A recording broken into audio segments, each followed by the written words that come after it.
ဘလောက်ပဲချောချောဘလောက်ပဲလှလှဘဝတခုကဘလောက်ပဲပြည့်စုံ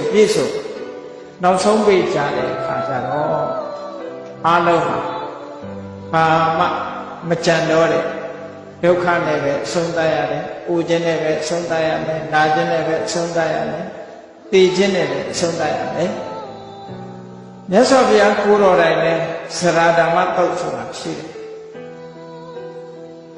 ရှင်အာနန္ဒာဒီမိဂရမာတုပါတာရယတ္တမှာမြတ်စွာဘုရားကညနေနေမဝင်ခင်အနောက်ကနေလေးထိုးနေတဲ့အချိန်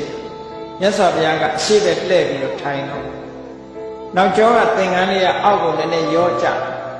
ရှင်အာနန္ဒာကနောက်ကကျောလေးကိုနောက်ကျောနားမှာထိုင်ရင်ကနေပြီးတော့ပြုစုနေတာနဲ့တူတယ်အဲ့ဒီအချိန်မှာရှင်အာနန္ဒာကမြတ်စွာဘုရားရဲ့နေရောင်ထဲမှာပေါ်နေတဲ့ကြောကုန်းလေးကိုကြည့်ပြီးတော့အသက်အရွယ်က80လောက်ရှိသွားပြီလေအဲ့ဒီအချိန်ဆရာနန္ဒာလည်းအသက်80ပြောမယ်ဆိုလို့ရှိရင်ဘုန်းကြီးအိုကြီးနှစ်ပါးလို့ပြောလို့ရမှာပေါ့နော်အဲ့ဒီလေးမှာကြောလေးပေါ်ပြီးတော့ထိုင်းနေတဲ့အချိန်လေးမှာဆရာနန္ဒာကနောက်ကနေဘာလျှောက်တော့ရှင်ဘုရားတဲ့အင်မတန်မှပြည့်စုံတဲ့မြတ်စွာဘုရားရဲ့တပ်ပယ်တဲ့ဟောဒီခန္ဓာကိုယ်ကြီးမှာတော့ဒီမှာအရေကလေးတွေတွန့်လာခါးလေးကလည်းနည်းနည်းကိုင်းလာသက်80ဟုတ်တယ်ခါးလေးကလည်းကိုင်းလာတယ်ဗျာဒီစက္ကုံတရေသောတိန်တရေကနေနေရေစီဝိနေရေဆိုတဲ့ကာယင်တရေဆိုတဲ့ဒီအိန္ဒြေတွေကလည်းပဲ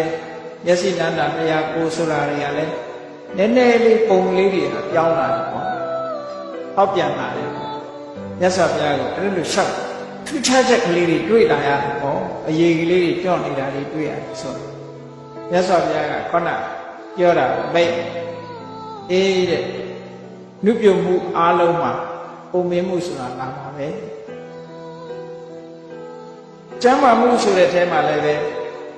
မကျမ်းမာမှုဆိုတဲ့ဗျာဒီတရားလာမှာပဲတဲ့အသက်ရှင်ခြင်းဆိုတဲ့အဲမှာလည်းပဲသိဆုံးခြင်းဆိုတာလာမှာပဲလို့ဆိုပြီးတော့မြတ်စွာဘုရားသခင်ကိုရောမြတ်ကခေါ်တဲ့ခါထာလေးတစ်ပုဒ်အမေဓမ္မခါထာလေးနှစ်ပုဒ်အလွန်တခါမှတ်သားစရာကောင်းတစ်ခုနော်မြတ်စွာဘုရားကိုယ်တိုင်စရာကိုကျင်းဝါပြီးတော့ပြောတဲ့ခါထာလေးကဒီတန်ဇံမိစရေအထုတဘောကတော့ဟေးကိုမင်းကြီးရောချင်းမင်းဟာအလွန်ရင်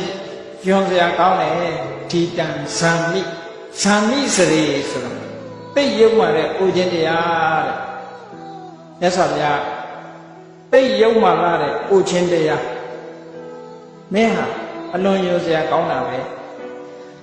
ဒုဗ္ဗန္တကရဏီစနေ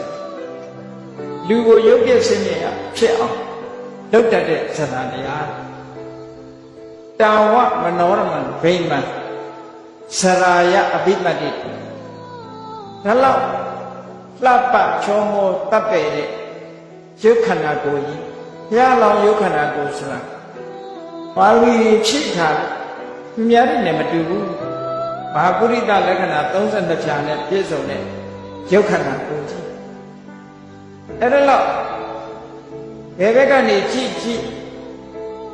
အပြည့်နာစာရှာလို့မရတဲ့လူပြုံနေတဲ့အချိန်မှာဘယ်ဘက်ကကြည့်အလုံးကိုတပ်ပယ်လာတဲ့ရုပ်ခန္ဓာကိုယ်ကြီးအခုလိုရုပ်ပြည့်စင်မြဖြစ်အောင်လှုပ်သွားစရာတရားရဲ့နှမို့နှိမ့်ဆက်မှုပဲစရာတရားကိုကျင့်ဝန်းပြီးမြတ်စွာဘုရားပြော